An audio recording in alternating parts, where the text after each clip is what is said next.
नमस्कार।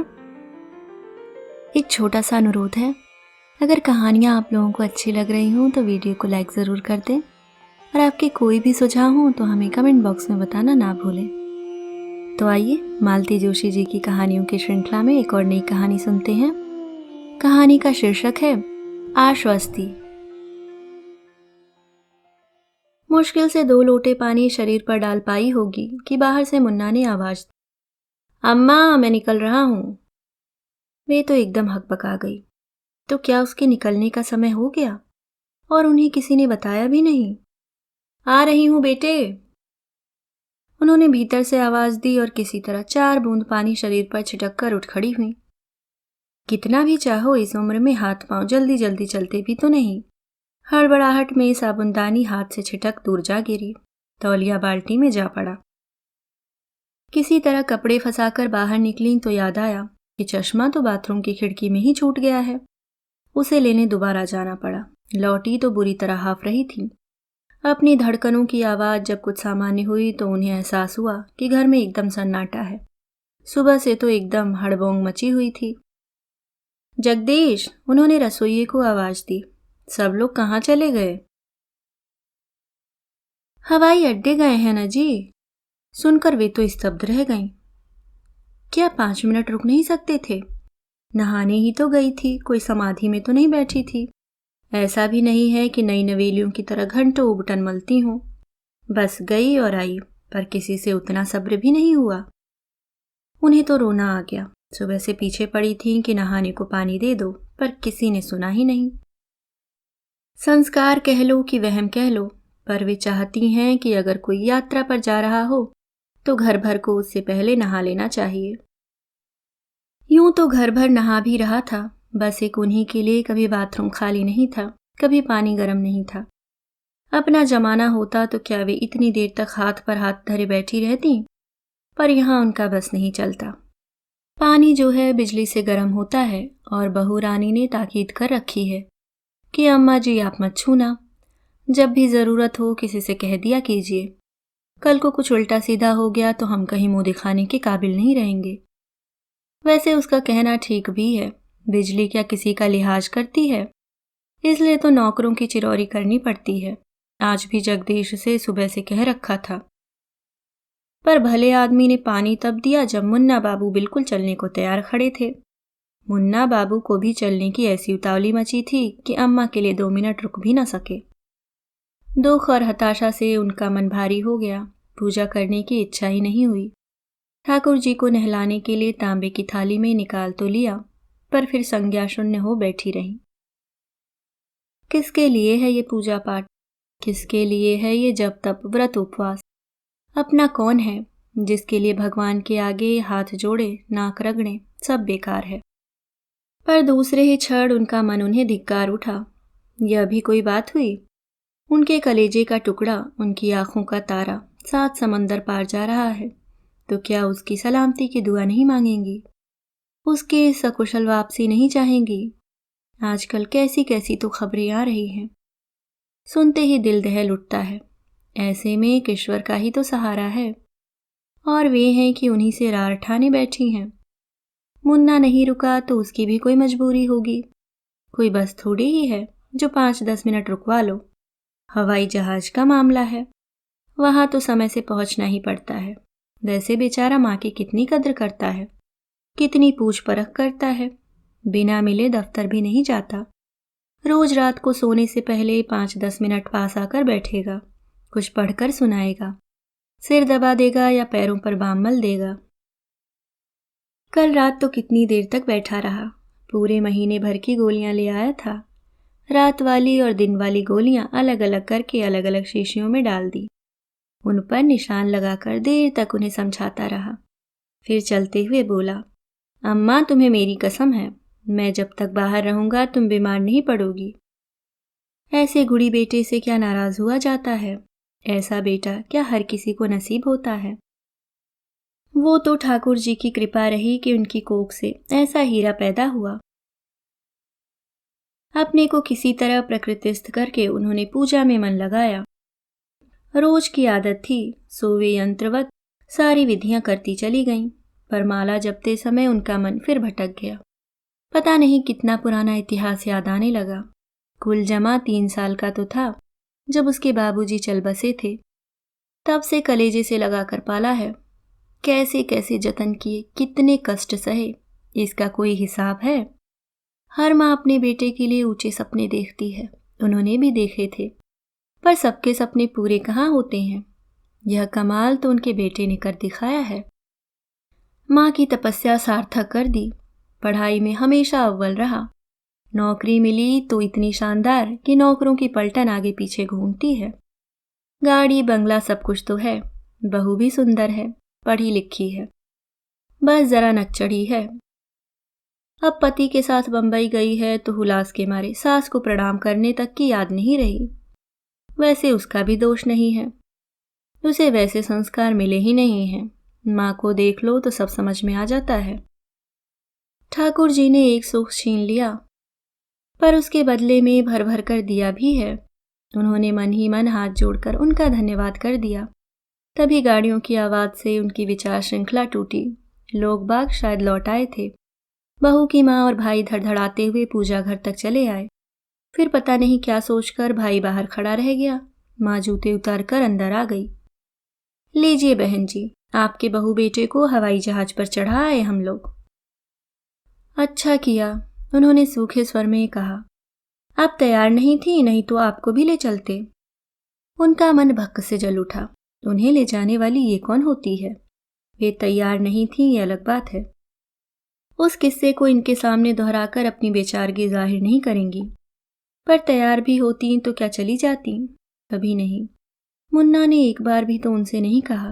अपनी कटे बालों वाली, लंबे नाखूनों वाली, ऊंची सैंडल वाली सास को तो शौक से ले गया।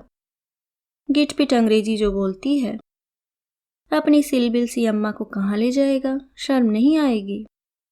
अपने आहत अभिमान को मन में छिपाकर बोली, हम तो कभी किसी को छोड़ने नहीं जाते, हमें अच्छा नहीं लगता। हम तो घर से ही विदा कर देते हैं। आंटी, ये आप बहुत अच्छा करती हैं, टिंकू का मामा बोला। एयरपोर्ट पर जाना तो सचमुच बेकार है, भीतर तो जाने नहीं देते। बाहर से ही टाटा करना पड़ता है, फिर न लौटते बनता है न खड़े रहते। बस जाली में से टुकुर टुकुर देखते रहो। आप होती तो परेशान हो जाती। समधिन ने मनुहार की। आज खाना हमारे साथ खाइएगा, अकेले में मन नहीं लगेगा। मैं तो हमेशा से ही अकेले ही थी बहन, अब तो आदत हो गई है। आपकी बहू रानी हमें जताकर गई है। मैं तो मनीष को छोड़ने सीधे बंबई पहुंच रही थी, पर माया ने फोन किया कि मम्मी आप यहीं आ जाओ। आप रहोगी तो हमें अम्मा जी की चिंता नहीं रहेगी। मैं इनके साथ बंबई जा सकूंगी। समझ लीजिए कि एक तरह से वह हम पर जिम्मेवारी डाल गई है। समधिन की बातों से दर्प झलक रहा था। उन्हें अच्छा तो नहीं लगा, पर सौम्य और संयत स्वर में बोली, आप इत्मीनान रखें बहन, 2 दिन में मैं कोई दुबली नहीं हो जाऊंगी।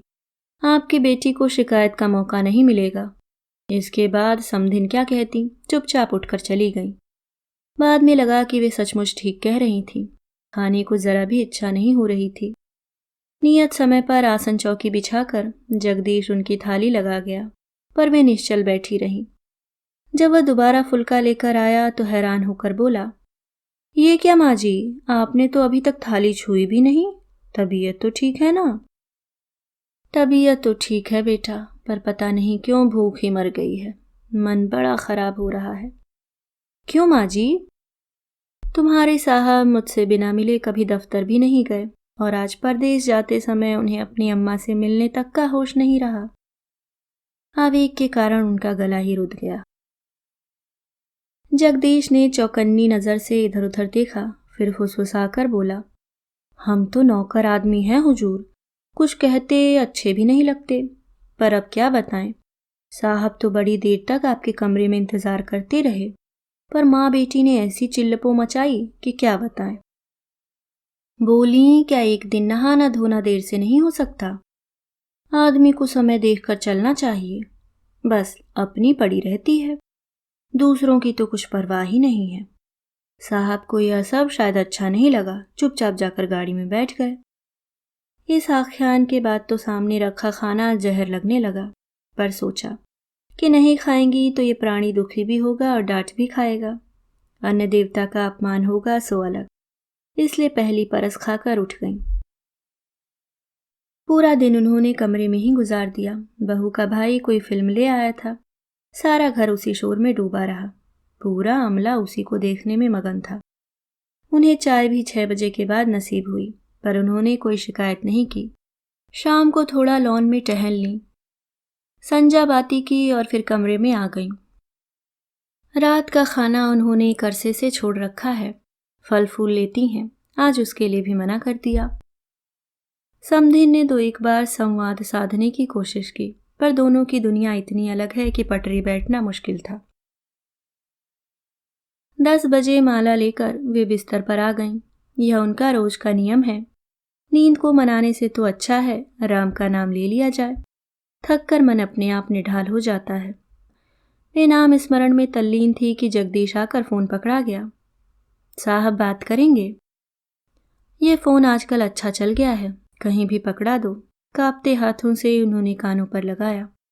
उधर से आवाज आई, अम्मा मैं मुन्ना बोल रहा हूं। कहो बेटे, कैसे फोन किया? उन्होंने सपाट स्वर में पूछा। सुबह तुम्हारा आशीर्वाद नहीं ले पाया था ना? आशीर्वाद तो बेटा मेरा हमेशा तुम्हारे साथ है। तुम फोन न भी करते तो कोई फर्क नहीं पड़ता। हाँ, सुबह अगर 5 मिनट रुक जाते तो अच्छा लगता, या मुझे ही अगर पता होता कि तुम्हारा समय हो गया है तो मैं बाद में नहा लेती, पर किसी ने बताया भी नहीं। ओफो अम्मा, इतनी सी बात पर कोई रोता है भला? मुन्ना ने टोका तो उन्हें भान हुआ कि बात करते करते वे रो पड़ी हैं, बाकायदा सुबक रही हैं। सुबह से जो रुलाई कलेजे में जम गई थी, बेटे की आवाज सुनते ही उमड़ पड़ी है। अम्मा सुन रही हो ना? हाँ बोलो, उन्होंने घुटी सी आवाज में कहा। मैं कोई 1-2 साल के लिए थोड़े ही जा रहा हूँ जो तुम इतना परेशान हो रही हो। महीने भर की बात है और माया तो परसों ही लौट आएगी। तुम कब निकल रहे हो? सुबह 4 बजे की फ्लाइट है, वहां पहुंचकर फिर फोन करूंगा। जब भी समय मिलेगा फोन करता रहूंगा। इस बीच तुम अपना ख्याल रखना, लापरवाही बिल्कुल नहीं करना, दवाइयाँ समय पर लेना। तबीयत जरा भी गड़बड़ लगे तो माया से कहना, वह फौरन डॉक्टर को बुलवा देगी। संकोच करने की कोई जरूरत नहीं है। यह तुम्हारा घर है अम्मा, तुम्हारे बेटे का घर है। तुम मालकिन हो इस घर की, समझ रही हो ना? वे सब समझ रही थीं।